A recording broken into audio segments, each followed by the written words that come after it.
اعوذ باللہ من الشیطان الرجیم بسم اللہ الرحمن الرحیم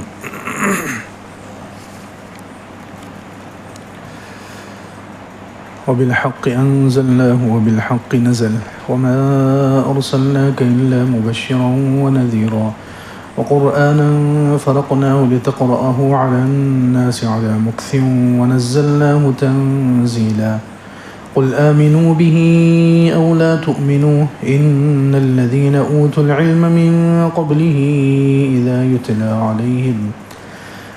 يتلى عليهم يخرون للأذقان سجدا ويقولون سبحان ربنا إن كان وعد ربنا لمفعولا. آج کا درس سورہ بنی اسرائیل کی آیت نمبر 105 سے شروع ہو رہا ہے. ارشاد فرماتے ہیں اللہ رب العزت وبالحق انزلناه وبالحق نزل وما ارسلناك الا مبشرا ونذيرا. حق کے ساتھ ہم نے اس قرآن کو اتارا ہے اور حق ہی کے ساتھ یہ قرآن اترا ہے. اس سے پہلے بتایا تھا کہ سورہ بنی اسرائیل کے اخیر میں اب اللہ رب العزت یہاں پر قرآن کا تذکرہ کر رہے ہیں. اس میں اس طرف بھی اشارہ ہے کہ بنی اسرائیل پر جو کتاب نازل ہوئی تھی تورات، اب اس کا زمانہ ختم ہو چکا، اب وہ تورات منسوخ ہو چکی ہے، اب اس پر عمل نہیں کیا جائے گا. اسی طرح کچھ آیتوں پہلے موسیٰ علیہ السلام کا بھی تذکرہ تھا، تو موسیٰ علیہ السلام کی نبوت کا زمانہ بھی ختم ہو چکا. اب کتاب چلے گی قرآن، اب قیامت تک کے لیے، قیامت تک کی رہبری کے لیے قرآن چلے گا اور نبوت چلے گی ہمارے نبی حضرت محمد صلی اللہ علیہ وسلم کی. اس لیے اللہ رب العزت نے سورہ بنی اسرائیل کے اخیر میں قرآن کا اور حضور اقدس صلی اللہ علیہ وسلم کا اور آپ پر قرآن کے اترنے کا تذکرہ کیا ہے. فرماتے ہیں وبالحق انزلناہ، قرآن کو ہم نے حق کے ساتھ اتارا ہے، وبالحق نزل، اور حق ہی کے ساتھ یہ قرآن اترا ہے. حق اس کے ساتھ جڑا ہوا ہے، حق قرآن کے ساتھ لگا ہوا ہے، قرآن کے ساتھ جڑا ہوا ہے. اللہ رب العزت نے اتارا حق کے ساتھ اور حق ہی کے ساتھ اترا ہے. آج تک بھی حق اس کے ساتھ ہے اور قیامت تک حق اسی کے اندر رہے گا. قرآن پاک اور حق دونوں ایک دوسرے کے اندر ملے ہوئے ہیں. قرآن اور حق ایک دوسرے سے الگ نہیں ہو سکتے، ہمیشہ کے لیے اب ضم ہو گئے، ایک دوسرے کے اندر شامل ہو گئے. وبالحق انزلنا، حق کے ساتھ ہم نے اس کو اتارا، وبالحق نزل، حق ہی کے ساتھ اترا ہے. اسی لیے مفسرین کہتے ہیں کہ قرآن کے اندر کوئی تحریف نہیں ہو سکتی، کیونکہ کئی امانتوں نے قرآن کو گھیرا ہوا ہے، کئی امانتوں نے قرآن کو گھیرا ہوا ہے. اللہ رب العزت اتارنے والے وہ بھی امین ہیں، اور جبرائیل علیہ السلام اس کو لے کر آئے وہ بھی امین ہے. نزل بہ الروح الامین، جیسا 19ویں پارے میں اللہ تعالیٰ نے خود فرمایا کہ اس قرآن کو کس نے اتارا ہے؟ جبرائیل امین آپ پر لے کر آئے ہیں. نزل بہ الروح الامین، روح الامین اس کو لے کر آئے ہیں. تو بھیجنے والے اللہ تعالیٰ وہ بھی امین ہے، جبرائیل علیہ السلام وہ بھی امین ہے، حضور اقدس صلی اللہ علیہ وسلم جن پر اترا وہ بھی صادق الامین ہے. کفار مکہ جو کافر ہیں وہ بھی کہتے تھے کہ آپ صادق و امین ہیں. اور چوتھے صحابہ کرام بھی امین ہیں. صحابہ کی جماعت جس نے اس قرآن کو محفوظ کیا اور پوری دنیا میں پھیلایا وہ بھی امین ہیں. تو چار امانتوں نے اس کو گھیرا ہوا ہے. اس لیے قرآن تحریف سے پاک ہے، ہر قسم کی امانت اس کے ساتھ لگی ہوئی ہے. اس لیے اس کے اندر کوئی بھی گڑبڑ ملاوٹ نہیں ہو سکتی. وبالحق انزلنا، حق کے ساتھ ہم نے اتارا، وبالحق نزل، حق ہی کے ساتھ اترا ہے. کتنا لطیف اشارہ کیا جا رہا ہے. آسمان سے لے کر اللہ رب العزت حضرت جبرائیل علیہ السلام کو بھیجتے تھے حضور صلی اللہ علیہ وسلم تک، تو کتنا بڑا گیپ ہے. جگہ کے اعتبار سے دیکھیں تو آسمان میں اور زمین میں کتنا بڑا فاصلہ ہے. تو کوئی یہ خیال کر سکتا تھا کہ درمیان میں کسی نے چینج کر لیا ہوگا، کچھ تبدیلی کر لی ہوگی، کچھ گڑبڑ ہو گئی ہوگی؟ تو اللہ رب العزت نے اس کا انکار کیا ہے. حق کے ساتھ ہم نے اتارا اور حق ہی کے ساتھ اترا ہے. حضرت جبرائیل علیہ السلام آسمان سے لے کر زمین تک لے کر آئے، درمیان میں کوئی ملاوٹ نہیں ہوئی. حضور اقدس صلی اللہ علیہ وسلم تک امانت کے ساتھ پہنچا دیا ہے۔ اسی لیے سورہ اذا الشمس کورت میں خاص طور سے اللہ رب العزت نے حضرت جبرائیل علیہ السلام کے اوصاف بیان کیے ہیں، حضرت جبرائیل علیہ السلام کے اوصاف بیان کیے ہیں۔ وہاں قرآن کے اترنے کا تذکرہ ہے اور اس کے آگے پیچھے اللہ تعالیٰ نے وہاں حضرت جبرائیل علیہ السلام کی صفات بیان کی، مطاع ثم امین، کہ وہ مطاع ہے، یعنی فرشتوں کے سردار ہیں، ان کی بات مانی جاتی ہے، اور امانت دار ہیں۔ حضرت جبرائیل علیہ السلام بھی امانت دار، حضور صلی اللہ علیہ وسلم بھی امانت دار، اور صحابہ بھی امانت دار ہیں۔ صحابہ کی امانت بھی قرآن سے ثابت ہے۔ جیسے حضرت جبرائیل علیہ السلام واسطہ ہیں، حضرت جبرائیل علیہ السلام کیا ہیں؟ واسطہ ہے، اللہ سے حضور صلی اللہ علیہ وسلم تک قرآن پہنچا ہے۔ درمیان میں واسطہ کون ہے؟ حضرت جبرائیل علیہ السلام ہے نا۔ حضور صلی اللہ علیہ وسلم ڈائریکٹ اللہ سے نہیں لیا ہے، بلکہ درمیان میں واسطہ ہے حضرت جبرائیل علیہ السلام۔ تو یہ حضرت جبرائیل علیہ السلام پر جب انگلی اٹھی، حضرت جبرائیل علیہ السلام چونکہ واسطہ ہیں اللہ کے اور حضور صلی اللہ علیہ وسلم کے درمیان، تو جب ان پر انگلی اٹھی، کسی نے، یہودیوں نے انگلی اٹھائی، تو اللہ تعالیٰ نے اس کا رد کیا، اللہ تعالیٰ نے اس کا جواب دیا۔ پہلے پارے میں ہے، یہودی لوگ حضرت جبرائیل علیہ السلام کو پسند نہیں کرتے تھے، وہ کہتے تھے کہ جبرائیل علیہ السلام اچھے فرشتے نہیں ہیں، یہ عذاب لے کر آتے ہیں، بستیوں کو تباہ کرتے ہیں، اس لیے یہ ہمیں اچھے نہیں لگتے، یہ ہمارے دشمن ہیں، یہودی کہتے تھے۔ تو اللہ تعالیٰ نے کہا جو جبرائیل کا دشمن ہے، فرشتوں کا دشمن ہے، وہ ہمارا دشمن ہے۔ قل من كان عدوا لله وملائكته ورسله وجبريل وميكال فإن الله عدو للكافرين۔ آپ کہہ دیجئے جو اللہ کا دشمن ہے، وملائکتی، فرشتوں کا دشمن ہے، رسولوں کا دشمن ہے، جبرائیل اور میکائیل کا خاص نام لیا، حالانکہ فرشتوں میں دونوں بھی آ گئے تھے، پھر سے اللہ تعالیٰ نے نام دیا خاص طور سے جو جبرائیل اور میکائیل کا دشمن ہے، تو وہ اللہ کا دشمن ہے اور اللہ کافروں کا دشمن ہے۔ تو دیکھیے ان پر انگلی اٹھی کیونکہ وہ واسطہ ہے قرآن کے، حضور صلی اللہ علیہ وسلم تک پہنچانے میں وہ واسطہ ہے، اللہ کے اور نبی کے درمیان واسطہ ہے۔ ان پر انگلی اٹھی، اعتراض ہوا، اللہ تعالیٰ نے جواب دیا۔ ایسے ہی صحابہ واسطہ ہیں حضور صلی اللہ علیہ وسلم اور ہمارے بیچ میں، ہمارے اور حضور کے بیچ میں واسطہ کون ہے؟ صحابہ۔ تو صحابہ پر انگلی اٹھی، اللہ رب العزت نے جواب دیا۔ منافقین نے کہا صحابہ کرام کے بارے میں، وَإِذَا قِيلَ لَهُمْ آمِنُوا كَمَا آمَنَ النَّاسِ، جب ان سے کہا جاتا ہے کہ ایسے ایمان لاؤ جیسے یہ صحابہ ایمان لائے ہیں، تو کہتے ہیں أَنُؤْمِنُ كَمَا آمَنَ السُّفَهَاءُ، کیا ہم ایسے ایمان لائیں جیسے بیوقوف ایمان لائے ہیں؟ صحابہ کو انہوں نے انگلی اٹھائی، بیوقوف کہہ دیا۔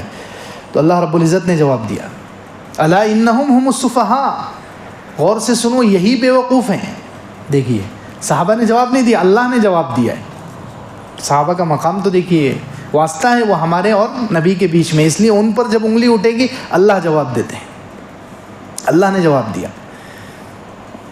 یہودیوں سے کہا، مشرکین سے کہا، فَإِنْ آمَنُوا، پہلے پارے کے آخری صفحے پر ہے، فَإِنْ آمَنُوا بِمِثْلِ مَا آمَنْتُمْ بِهِ فَقَدِ اهْتَدَوْا، اگر وہ ایسے ایمان لائیں جیسے تم صحابہ کی جماعت ایمان لائی ہے تو سمجھو انہوں نے ہدایت پائی ہے۔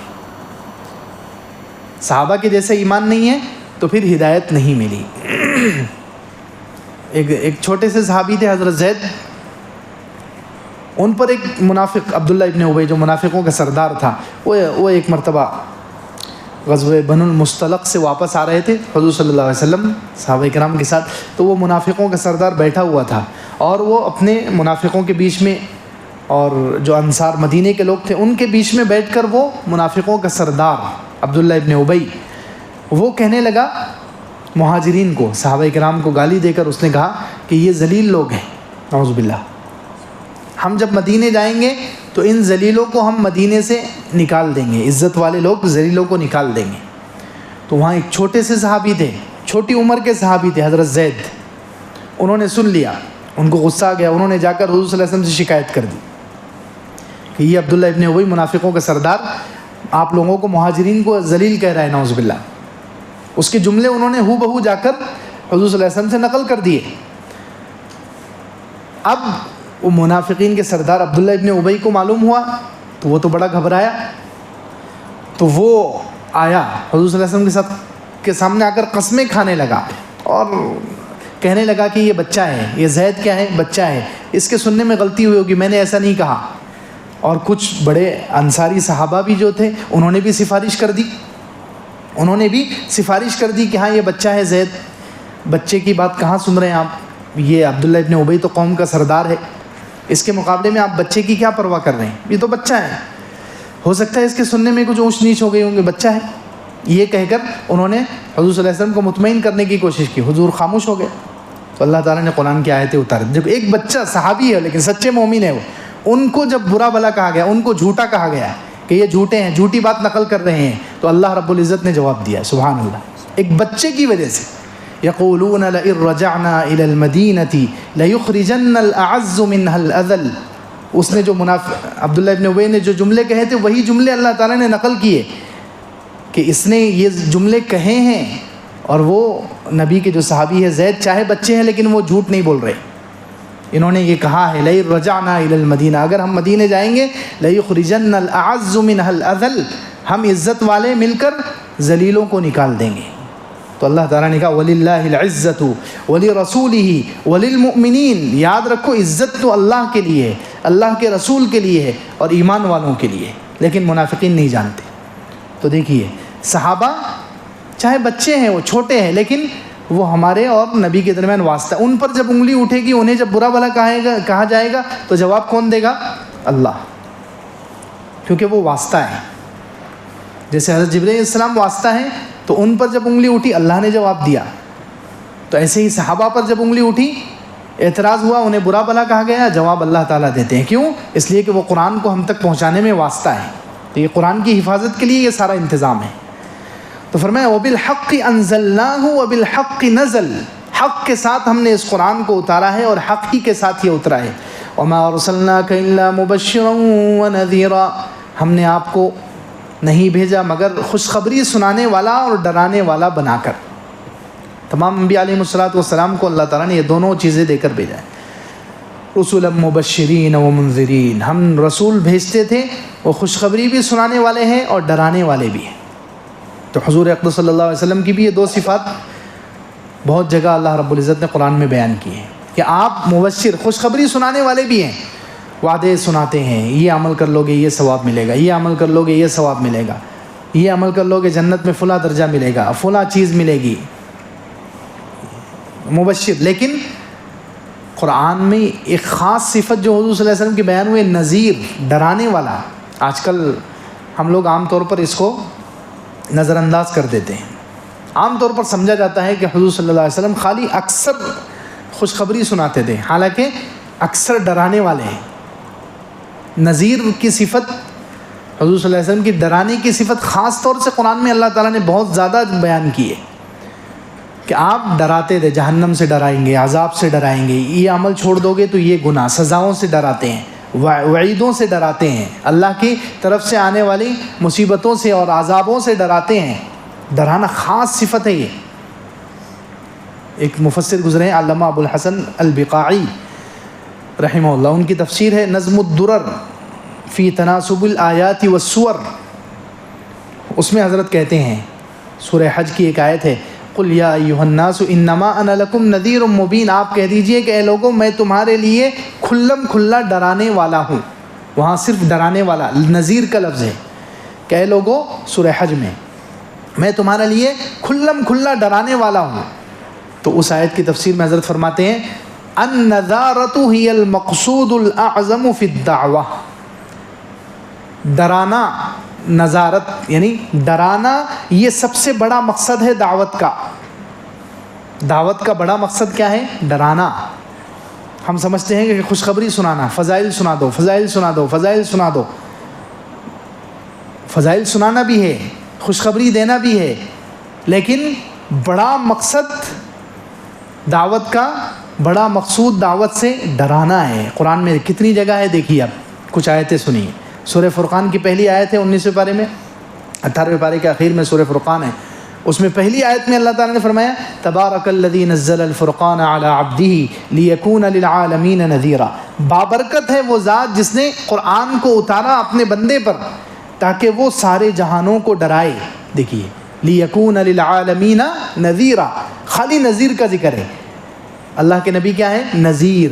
قرآن اس لیے اتارا ہے تاکہ وہ ڈرائیں۔ اسی طرح اسی سورہ میں سورہ فرقان میں دوسری آیت ہے وَلَوْ شِئْنَا لَبَعَثْنَا فِي كُلِّ قَرْيَةٍ نَذِيرًا، اگر ہم چاہتے تو بھیجتے ہر بستی میں ایک ڈرانے والا، اگر ہم چاہتے تو بھیجتے ہر بستی میں ایک ڈرانے والا. یہاں 2 جگہ. اسی طرح سورہ مدثر میں ایک ہی سورہ میں 2 جگہ ہے. سورت شروع ہو رہی ہے یا ایھا المدثر قم فانذر، اے مدثر اٹھیے اور ڈرائیے. پھر آگے ہے وربک فکبر، اپنے رب کی بڑائی بیان کیجیے. لیکن پہلے ڈرانے کا تذکرہ ہے، اٹھیے اور لوگوں کو کیا کیجیے؟ ڈرائیے. فانذر. اور آگے اگلے رکوع میں ہے نذیرا للبشر، آپ انسانوں کو ڈرانے والے. سورہ مدثر میں 2 جگہ آپ کو نذیر کہا گیا. اسی طرح سورہ زاریات 27 پارے کے پہلے پیج پر وہاں 2 آیتوں میں لگاتار 2 مرتبہ ہے فَفِرُّوا إِلَى اللَّهِ، دوڑو اللہ کی طرف. انی لکم منہ نذیر مبین، میں تمہارے لیے اللہ سے ڈرانے والا ہوں، میں تمہیں اللہ سے ڈرانے والا ہوں. وَلَا تَجْعَلُوا مَعَ اللَّهِ إِلَٰهًا آخَرَ، اللہ کے ساتھ دوسرا معبود نہ بناؤ. انی لکم منہ نذیر مبین. پھر آ گیا 2 آیتوں میں 2 مرتبہ اللہ تعالیٰ نے کہہ دیا کہ آپ ڈرانے والے ہیں، نذیر. آج کل ڈرانا بہت کم ہوتا ہے. قرآن میں کتنی جگہ ہے، جیسے سورہ حج کی آیت ہے اس میں کہا گیا. اسی طرح سورہ نجم میں ہے ھذا نذیر من النذور الاولیٰ، نبی جی آپ سارے انبیاء ڈرانے والے تھے، ان میں سے ایک ڈرانے والے آپ بھی ہیں. ھذا نذیر من النذر، نذر نذیر کی جمع ہے. پہلے سارے انبیاء ڈرانے والے تھے، ان میں سے ایک ڈرانے والے حضور بھی ہیں. ایک جگہ کہا سورہ مریم میں انذرہم یوم الحسرہ، ان لوگوں کو ڈرائیے حسرت، قیامت کے دن سے، قیامت کے دن کی ہولناکی، قیامت کے عذابات، قیامت کی سختی، قیامت کی شدت، اللہ رب العزت کا وہاں پر غصہ، یہ سب بتا کر ان لوگوں کو ڈرائیے. انذرہم یوم الحسرہ. ایک جگہ ہے انذرہم یوم الآزفہ 24 پارے میں، کہ ان کو قیامت کے دن سے جو اچانک آ جانے والا ہے، قریب ہی ہے، اس دن سے ان کو ڈرائیے.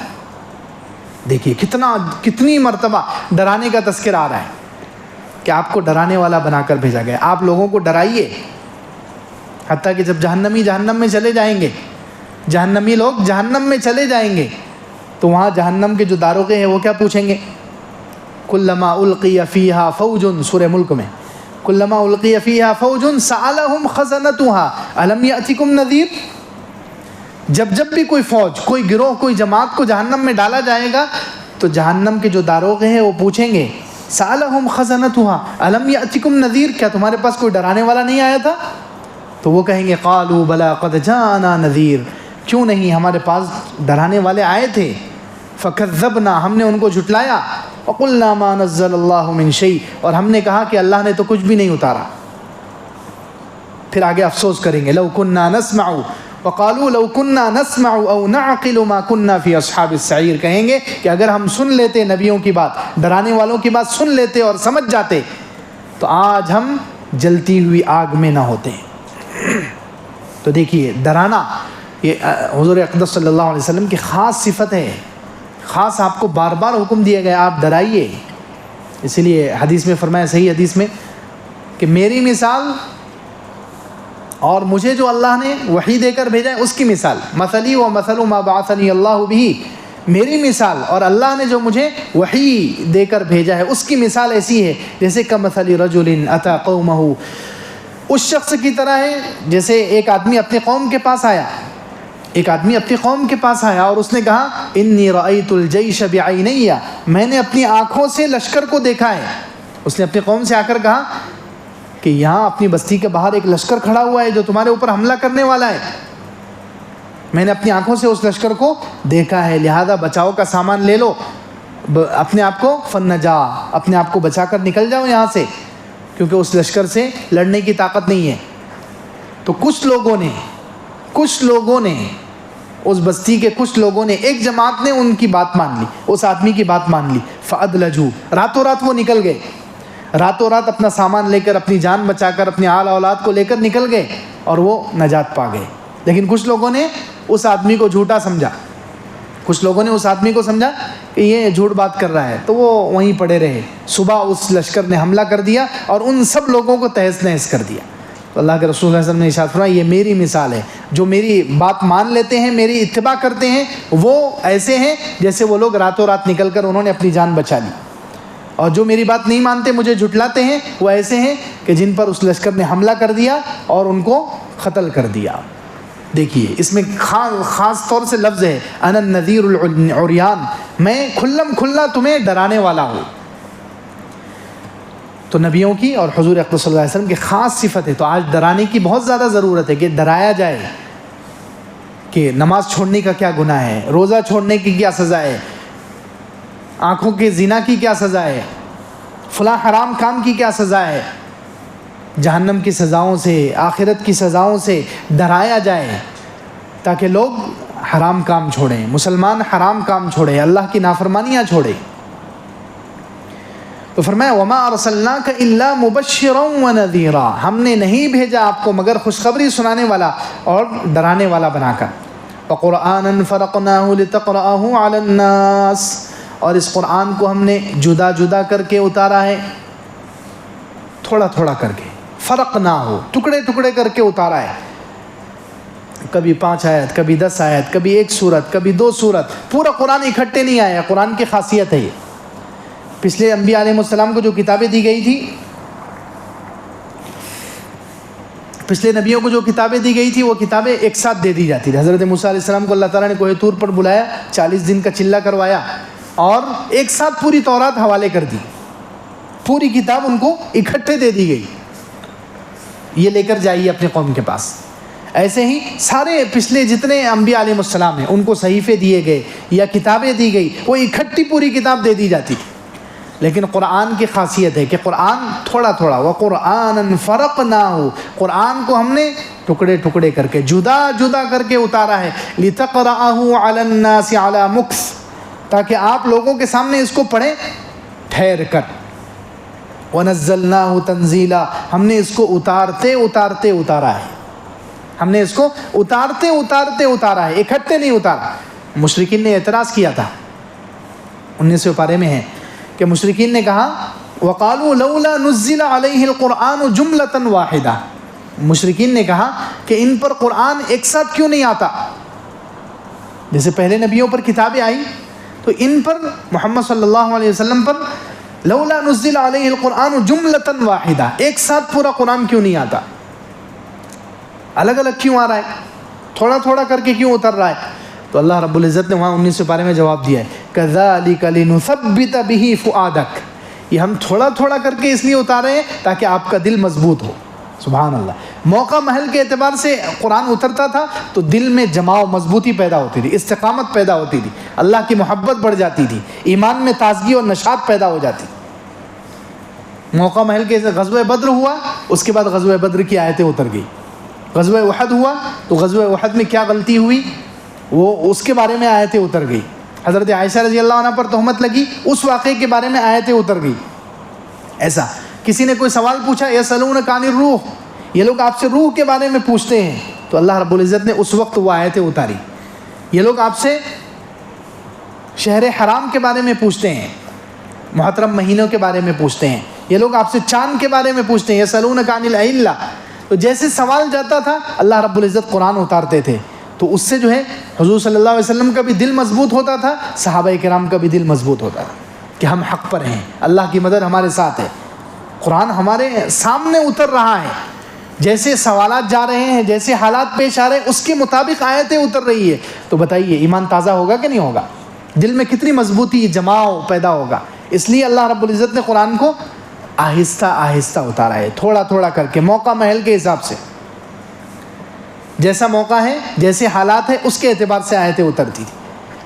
تو اس سے حضور اقدس صلی اللہ علیہ وسلم کا دل بھی مضبوط ہوتا تھا، صحابہ کرام کا دل بھی مضبوط ہوتا تھا، ایمان میں جماؤ، مضبوطی، استقامت اور ایمان میں تازگی پیدا ہوتی تھی، نشاط۔ اور کچھ مفسرین کہتے ہیں یہاں پر اللہ رب العزت نے کہا کہ ہم نے قرآن کو جدا جدا کر کے اتارا ہے، کیوں؟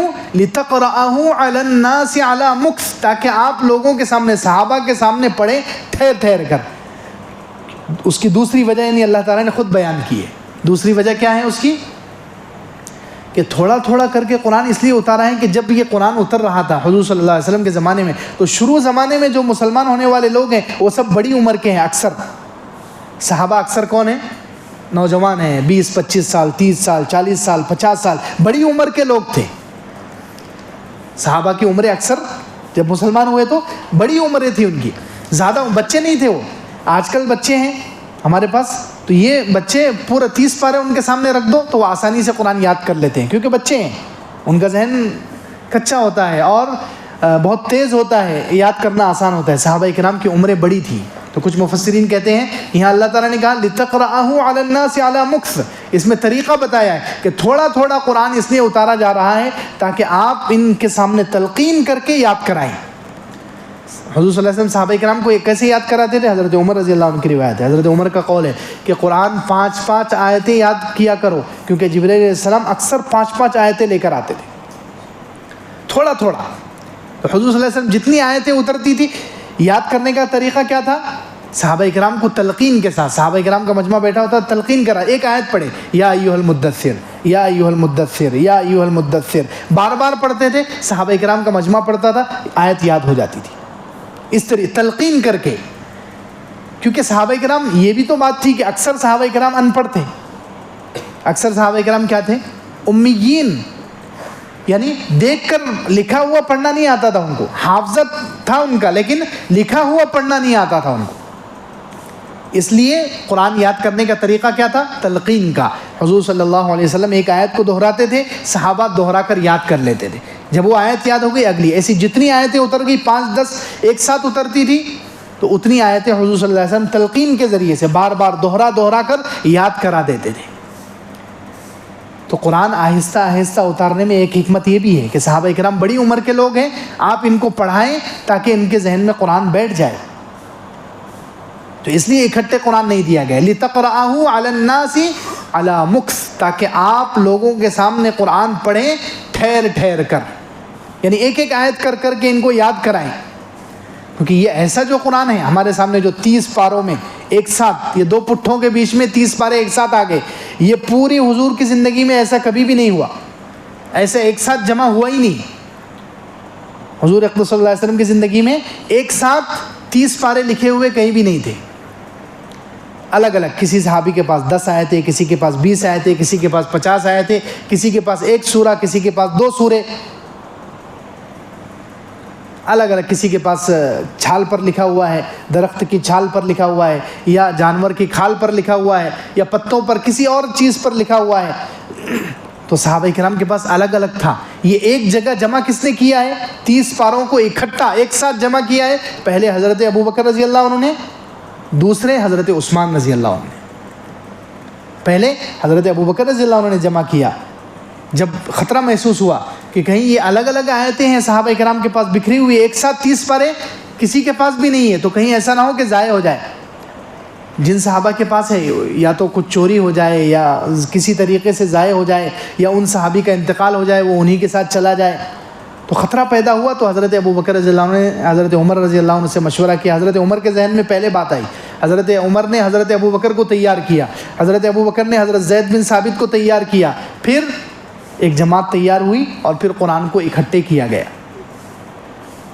تو خیر یہ قرآن ایک ساتھ حضور صلی اللہ علیہ وسلم کی زندگی میں نہیں تھا، الگ الگ تھا. اس لیے اللہ رب العزت نے قرآن کو الگ الگ تھوڑا تھوڑا کر کے اتارا ہے تاکہ تھوڑا تھوڑا یاد کرنے میں آسانی ہو اور صحابہ کرام کے دلوں میں قرآن محفوظ ہو جائے. تو فرمایا وَقُرْآنًا فَرَقْنَاهُ، قرآن کو ہم نے جدا جدا کر کے اتارا ہے. لِتَقْرَأَهُ عَلَى النَّاسِ عَلَى مُكْثٍ، تاکہ آپ لوگوں کے سامنے پڑھے ٹھہر ٹھہر کر. وَنَزَّلْنَاهُ تَنزِيلًا، ہم نے اس کو اتارا ہے، اتارنا یعنی آہستہ آہستہ تھوڑا تھوڑا کر کے اتارا ہے. قُلْ آمِنُوا بِهِ أَوْ لَا تُؤْمِنُوا، آپ کہہ دیجئے کہ تم اس پر ایمان لاؤ یا نہ ایمان لاؤ. مشرکین مکہ بہت ہٹ درم تھے، ساری نشانیاں دیکھ رہے ہیں، قرآن جیسا معجزہ دیکھ رہے ہیں، سب کچھ دیکھ رہے ہیں، پھر بھی مسلمان نہیں ہو رہے ہیں. تو اللہ رب العزت نے ان سے کہا آمنوا بہ، ہم نے ساری نشانیاں بیان کر دی، اب تم اس کو مانو یا نہ مانو، تم ایمان قبول کرو یا نہ کرو. ان الذين اوتوا العلم من قبله اذا يتلى عليهم يخرون للاذقان سجدا، بے شک وہ لوگ جنہیں علم دیا گیا ہے آپ سے پہلے، قرآن ایسی کتاب ہے کہ جن کے پاس علم ہے تو علم والوں کو فوراً سمجھ میں آ جاتا ہے. علم والے جب بھی پڑھتے ہیں، اس زمانے میں جو علم والے تھے یہودی اور عیسائی، ان میں سے جو انصاف پسند تھے، جیسے ہی وہ قرآن سنتے تھے سمجھ جاتے تھے کہ یہ کسی انسان کا کلام نہیں، یہ اللہ کا کلام ہے. آج کل بھی یہی حالت ہے. جو پڑھے لکھے لوگ ہیں انصاف کے ساتھ، اگر ان کی نیت صحیح ہو، ان کی نیت ٹھیک ہو، ٹھیک نیت کے ساتھ جو بھی قرآن پڑھے، پڑھا لکھا انسان آج کل بھی، تو فوراً سمجھ جائے گا کہ یہ کسی انسان کی بات نہیں ہے، یہ کسی انسان کا کلام نہیں ہے، یہ انسانوں کے اور پورے دنیا کے جہان کے بنانے والے کا کلام ہے. پڑھتے ہی علم والوں کو فوراً سمجھ میں آ جاتا ہے. تو اللہ رب العزت نے کہا کہ اے مشرکوں، تم تو جاہل ہو، تمہیں ماننا ہے تو مانو یا مت مانو. ان الذین اوتوا العلم من قبلہ، تم سے پہلے اے نبی جی، آپ سے پہلے جو علم والے ہیں، اذا یتلی علیہم، جب ان کے سامنے یہ قرآن پڑھا جاتا ہے، یخرون للاذقان سجدا، تو وہ چہروں کے بل سجدے میں گر جاتے ہیں. ویقولون سبحان ربنا، اور کہتے ہیں کہ ہمارا رب پاک ہے، ہمارے رب کا وعدہ تو ضرور پورا ہو کر رہے گا. اللہ نے اس میں جو جو وعدے کیے ہیں، جنت کا وعدہ ہے، جہنم کا وعدہ ہے، آخرت کے پیش آنے کا وعدہ ہے، اللہ سے ملاقات کا وعدہ ہے، نیکیوں پر اچھے وعدے ہیں، برائیوں پر وعیدیں ہیں. یہ جتنے وعدے اللہ نے اس قرآن میں کیے ہیں سب سچے ہیں. لیکن یہاں ایک اہم بات یہ ہے، کیا کہا اللہ رب العزت نے کہ علم والے اذا یتلی علیہم، جب ان کے سامنے قرآن پڑھا جاتا ہے، یعنی وہ قرآن کو سنتے ہیں، تو ان کی یہ کیفیت بنتی ہے. تو یہاں سے علماء اور مفسرین کہتے ہیں کہ قرآن کا سننا ایک قرآن کا بہت بڑا حق ہے. اللہ معاف کرے، آج ہم نے قرآن کو سننا ہی چھوڑ دیا ہے. رمضان میں بھی ہم سننا نہیں چاہتے. رمضان میں ہم چاہتے ہیں کہ جلدی جہاں تراویح ہو، قرآن صرف ہمارے کان سے گزر جائے، ایسی جگہ ہم تراویح پڑھ کر فارغ ہو جائیں. قرآن سننا نہیں چاہتے ہم. قرآن سننا قرآن کا ایک بہت بڑا حق ہے. کتنے فائدے ہیں قرآن میں، کتنی جگہ اللہ رب العزت نے قرآن سننے کا تذکرہ کیا ہے. نجاشی جو تھے، حبشہ کے جو بادشاہ تھے نجاشی، انہوں نے اور ان کے وزیروں نے جب قرآن سنا تو وہ چونکہ وہ انصاف پسند لوگ تھے، صاف دل لوگ تھے، اللہ تعالیٰ نے ان کے بارے میں کہا وَإِذَا سَمِعُوا مَا أُنزِلَ إِلَى الرَّسُولِ تَرَىٰ أَعْيُنَهُمْ تَفِيضُ مِنَ الدَّمْعِ مِمَّا عَرَفُوا مِنَ الْحَقِّ، 7ویں پارے کی پہلی آیت، کہ جب انہوں نے قرآن کو سنا ہے، وَإِذَا سَمِعُوا، جب یہ سنتے ہیں اس کو جو آپ کی طرف اتارا گیا، جو رسول کی طرف اتارا گیا اس قرآن کو، جیسے ہی نجاشی نے اور ان عیسائیوں نے سنا تو فوراً آپ دیکھیں گے تَرَىٰ أَعْيُنَهُمْ تَفِيضُ مِنَ الدَّمْعِ. سبحان اللہ، کیا تعبیر ہے. اتنا روئے وہ لوگ، اتنا روئے قرآن سن کر کہ اللہ تعالیٰ نے کہا لگ یہ رہا تھا کہ ان کی آنکھیں بہہ جائے گی. اللہ اکبر. یہ نہیں آنسو بہیں گے، نہیں، اللہ تعالیٰ نے کہا تَرَىٰ أَعْيُنَهُمْ تَفِيضُ مِنَ الدَّمْعِ، اتنے آنسو نکلے ان کے، ایسا لگ رہا ہے کہ آنکھیں بہہ جائے گی آنسوؤں کے زیادہ ہونے سے. اللہ اکبر، اتنا اثر ہوا ان پر. تَرَىٰ أَعْيُنَهُمْ تَفِيضُ مِنَ الدَّمْعِ، آنسو بہنا الگ ہے. تعبیر کیا شاندار اللہ تعالیٰ نے استعمال کی ہے، سبحان اللہ. اور ان کی جو کیفیت تھی وہ کیفیت اللہ نے بیان کی ہے. آپ ان کی آنکھوں کو دیکھیں گے، ان کے آنسوؤں کو دیکھیں گے نہیں. تَرَىٰ أَعْيُنَهُمْ، آپ ان کی آنکھوں کو دیکھیں گے کہ وہ بہہ جائیں گی آنسوؤں سے. اتنا روئے وہ لوگ، اتنا قرآن کا اثر ہوا. تو دیکھیے قرآن کے اندر کتنی تاثیر ہے.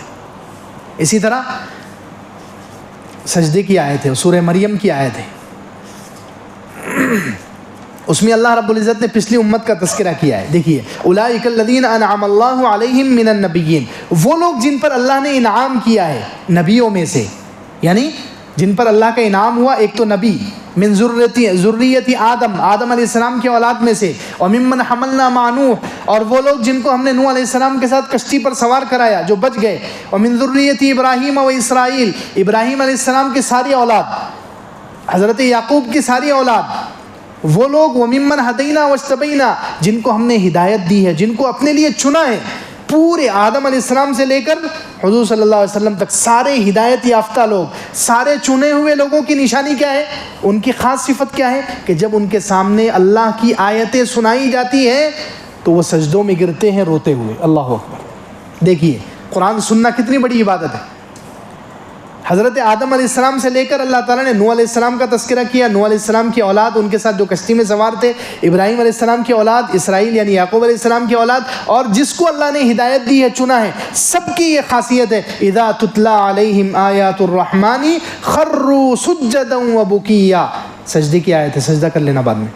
کیا فرمایا کہ جب ان کے سامنے رحمان کی آیتیں پڑھی جاتی ہیں, یعنی وہ سنتے ہیں, تو کیا اثر ہوتا ہے؟ وہ سجدے میں گر جاتے ہیں روتے ہوئے. تو قرآن سننا بہت عظیم عبادت ہے, بہت بڑی عبادت ہے قرآن سننا. اللہ رب العزت خود سننا پسند کرتے ہیں. ایک صحیح حدیث میں ہے, اللہ کے رسول صلی اللہ علیہ وسلم ارشاد فرماتے ہیں ما اذن اللہ لشیء اذن لنبی یتغنى بالقرآن او کما قال علیہ الصلوۃ والسلام. اللہ رب العزت کسی چیز کو اتنا غور سے کان لگا کر نہیں سنتے. سنتے تو اللہ تعالیٰ سب ہیں, سارے دنیا میں جو باتیں چل رہی ہیں, جو آوازیں چل رہی ہیں, سنتا تو اللہ سب ہے, لیکن کان لگا کر غور سے اللہ تعالیٰ کسی چیز کو اتنا نہیں سنتے جتنا اس نبی کی آواز کو سنتے ہیں جو اللہ کا کلام پڑھ رہا ہو. دیکھیے اللہ تعالیٰ خود اپنے کلام کو سننا پسند کرتے ہیں. اللہ تعالیٰ خود سنتے ہیں, کلام کو سننا پسند کرتے ہیں. تو سننا کتنی بڑی عبادت ہو گئی, قرآن سننا, اللہ کا کلام سننا. اسی لیے حضور اقدس صلی اللہ علیہ وسلم سنتے تھے. حضرت عبداللہ ابن مسعود سے کہا, صحیح حدیث ہے, عبداللہ ابن مسعود رضی اللہ عنہ سے کہا اقرأ علیہ, مجھے قرآن سناؤ. تو حضرت عبداللہ ابن مسعود رضی اللہ عنہ پریشان ہو گئے, اقرأ وعلیک انزل, آپ کو سناؤ, آپ پر تو قرآن اترا ہے. حضور اقدس صلی اللہ علیہ وسلم نے ارشاد فرمایا انی احب ان اسمعہ من غیری, میں پسند کرتا ہوں کہ میں اپنے علاوہ کسی اور سے سنوں. دیکھیے میں پسند کرتا ہوں, مجھے محبوب ہے قرآن سننا دوسروں سے, پسند ہے مجھے. تو حضرت عبداللہ ابن مسعود رضی اللہ عنہ سورہ نساء پڑھنا شروع کی, سورہ نساء پڑھنا شروع کی. چوتھے پارے کے آخری پاؤ حصہ پڑھ لیا, 5ویں پارے کے 3 صفحے پڑھ لیے, اور جب اس آیت پر پہنچے فَكَيْفَ إِذَا جِئْنَا مِنْ كُلِّ أُمَّةٍ بِشَهِيدٍ, قیامت کا تذکرہ ہے کہ کیا حال ہوگا اس وقت جب اے نبی جی ساری امتوں پر, فَكَيْفَ إِذَا جِئْنَا مِنْ كُلِّ أُمَّةٍ بِشَهِيدٍ, ہر امت میں سے ایک گواہ لایا جائے گا اور آپ کو ساری امتوں پر گواہ بنا کر لایا جائے گا. تو حضور صلی اللہ علیہ وسلم رونے لگے. عبداللہ ابن مسعود رضی اللہ عنہ سے کہا بس کرو, اب پڑھنا بس کرو. حضرت عبداللہ ابن مسعود کہتے ہیں میں نے نگاہ اٹھا کر دیکھا فَإِذَا عَيْنَاهُ تَذْرِفَانِ, اللہ کے رسول صلی اللہ علیہ وسلم کی آنکھیں بہہ رہی تھیں, آنسو نکل رہے تھے. حضور صلی اللہ علیہ وسلم خود سنتے تھے. تو قرآن سننا بہت بڑی عبادت ہے. قرآن سننا قرآن کا ایک بہت بڑا حق ہے. قرآن سننا, ہم لوگ سنتے نہیں ہیں قرآن. تو قرآن سننے کا ایک فائدہ یہ ہے کہ انسان کی غلطیاں درست ہو جاتی ہیں. اگر اچھے قاری کا قرآن انسان بار بار سنے تو انسان کی غلطیاں درست ہو جائے گی, اس کا لہجہ اچھا ہو جائے گا. اللہ کے رسول صلی اللہ علیہ وسلم نے ایک مرتبہ بخاری شریف میں تہجد پڑھی. حضرت عائشہ رضی اللہ عنہ روایت کرتی ہیں کہ حضور صلی اللہ علیہ وسلم تہجد میں قرآن پڑھ رہے تھے مسجد میں سے. مسجد نبوی کیونکہ بازو میں ہی تھی, اللہ کے رسول صلی اللہ علیہ وسلم کے گھر سے لگ کر مسجد تھی, تو مسجد نبوی میں سے آواز آنے لگی قرآن کی, بہت پیاری آواز آئی. تو اللہ کے رسول صلی اللہ علیہ وسلم نے حضرت عائشہ سے پوچھا اعباد ھذا, کیا یہ عباد ابن بشر ہیں؟ صحابی تھے, مشہور صحابی عباد ابن بشر رضی اللہ عنہ صحابی تھے. تو اللہ کے رسول صلی اللہ علیہ وسلم نے پوچھا کیا یہ عباد کی آواز ہے؟ تو حضرت عائشہ بھی پہچانتی تھی ان کی آواز. تو حضرت عائشہ نے کہا ہاں یہ عباد کی آواز ہے. تو اللہ کے رسول صلی اللہ علیہ وسلم نے ان کو دعا دی, اللہم ارحم عبادا, اللہ عباد پر رحم فرمائے, اذکرنی من آیتی کذا و کذا من سورتی کذا و کذا, اس نے مجھے قرآن کی ایک آیت فلاں صورت کی جو میں بھول گیا تھا یا مجھے ابھی یاد نہیں آ رہی تھی, اس نے مجھے یاد دلا دی. اللہ اکبر.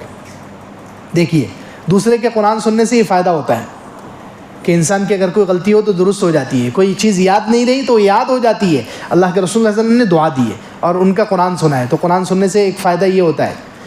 دوسرے قرآن سننے سے جو اہل علم ہیں ان کے سمجھ میں اضافہ ہوتا ہے, سمجھنے میں آسانی ہوتی ہے. جن کو علم ہے ان کے لیے سمجھنا آسان ہوتا ہے. تیسرا فائدہ جو ان آیتوں میں ہے یہاں پر ہے, اور جو 16ویں پارے کی آیت پڑھی سورہ مریم کی, اس میں بیان کیا گیا ہے کہ دوسروں سے قرآن سننے سے دل نرم ہوتا ہے, آنکھوں سے آنسو بہتے ہیں. یہاں پر دیکھیے کہ کیا کہا اللہ رب العزت نے, ان الذین اوتوا العلم من قبلہ, آپ سے پہلے جن لوگوں کو علم دیا گیا, اذا یتلی علیہم, جب ان کے سامنے قرآن پڑھا جاتا ہے, قرآن سنتے ہیں تو فوراً سجدے میں گر جاتے ہیں. اور آگے ہے یخرون للاذقان یبکون ویزیدہم خشوعا, چہرے کے بل سجدے میں گر پڑتے ہیں روتے ہوئے, اور ان کے خشوع میں اضافہ ہو جاتا ہے. سبحان اللہ.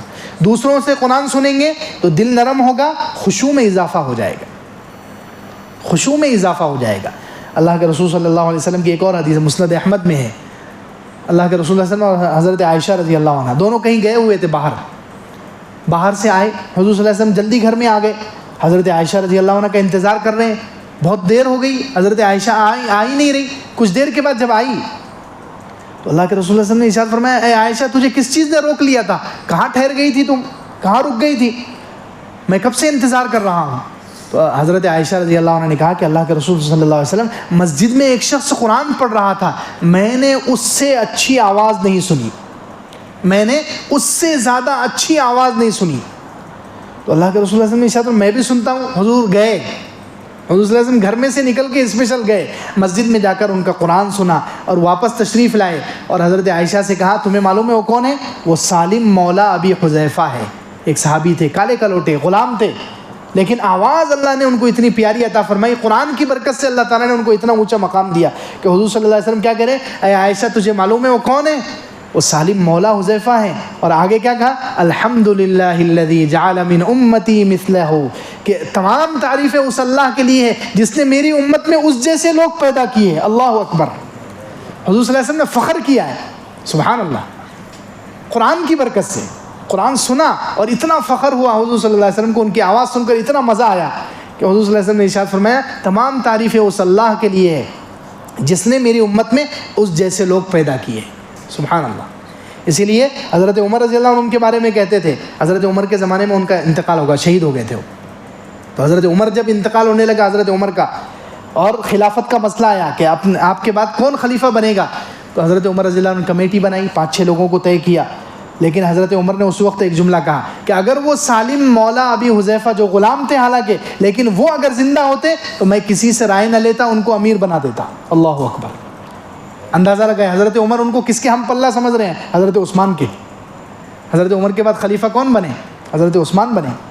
اتنا بڑا مقام تھا ان کا قرآن کی برکت سے. خیر، بات یہ چل رہی ہے کہ حضور صلی اللہ علیہ وسلم قرآن سنتے تھے. قرآن سننا بہت عظیم عبادت ہے، قرآن سننا چاہیے. قرآن کا ایک بہت بڑا حق ہے کہ ہم دوسروں سے قرآن سنیں. اس سے قرآن کی غلطیاں بھی صحیح ہوگی، سمجھنا آسان ہوگا، دل میں ایمان تازہ ہوگا، دل میں نرمی پیدا ہوتی ہے اس سے. اور بعض مرتبہ دل کی ساری سختی اور سارے دل کی بیماریاں ایک ہی جھٹکے میں دور ہو جاتی ہے قرآن سننے کی برکت سے. اس کی 2 مثالیں ہیں قرآن میں. ایک ہی مثال سن لیجئے. جنات نے قرآن سنا. جنات وہ بھی کون سے جنات تھے؟ وہ ابلیس نے، شیطان نے ان کو بھیجا. صحیح حدیث میں ہے ابلیس نے شیطان نے ان کو بھیجا کہ جاؤ دیکھ کر آؤ زمین میں کیا فساد مچا ہوا ہے، ہمیں آسمان میں کیوں جانے نہیں دیا جا رہا ہے. آسمان پر پہرا لگ چکا ہے، آسمان پر پہرا لگ چکا ہے. اب پہلے ہم آسمان پر جاتے تھے، وہاں سے فرشتوں کی بات سن کر آتے تھے، لیکن اب جیسے ہی جاتے ہیں تو کوئی فرشتہ ہمیں ستارہ پھینک کر مار دیتا ہے. تو کیا ہوا ہے؟ دنیا میں کیا تبدیلی آ گئی؟ جا کر دیکھ کر آؤ. ابلیس، اب اندازہ لگائیے ابلیس کے چیلے، ابلیس کے اشاروں پر کام کرنے والے، ان کے دل کتنے سخت ہوں گے، کس درجے کے وہ خبیث ہوں گے. لیکن جیسے ہی انہوں نے قرآن سنا، مکہ کے پاس سے گزر رہے تھے اور حضور صلی اللہ علیہ وسلم اس وقت فجر کی نماز پڑھ رہے تھے. حضور صلی اللہ علیہ وسلم فجر میں لمبی لمبی قرات کرتے تھے، تو حضور صلی اللہ علیہ وسلم قرات کر رہے تھے تو ان جنات نے سنا. اللہ تعالیٰ نے 2 جگہ سورہ جن میں بھی اس واقعے کو بیان کیا ہے اور سورہ احقاف میں 26ویں پارے میں بیان کیا. وَإِذْ صَرَفْنَا إِلَيْكَ نَفَرًا مِّنَ الْجِنِّ يَسْتَمِعُونَ الْقُرْآنَ. جب یہ جنات کی جماعت آپ کے پاس سے گزر رہی تھی، ہم نے ان کو بھیجا، ہم نے ان کو پھیر دیا آپ کی طرف، اور یہ لوگ یستمعون القرآن، قرآن کو سن رہے تھے. فلما حضروه قالوا انصتوا. جب وہ حضور کے پاس آ گئے تو انہوں نے سارے جنات کو خاموش کر دیا. خاموش ہو جاؤ، غور سے سنو. فلما حضروه قالوا انصتوا فلما قضي. جب انہوں نے قرآن سنا فوراً دل بدل گیا. ایسے ابلیس کے ساتھ رہنے والے لوگ اتنے خطرناک.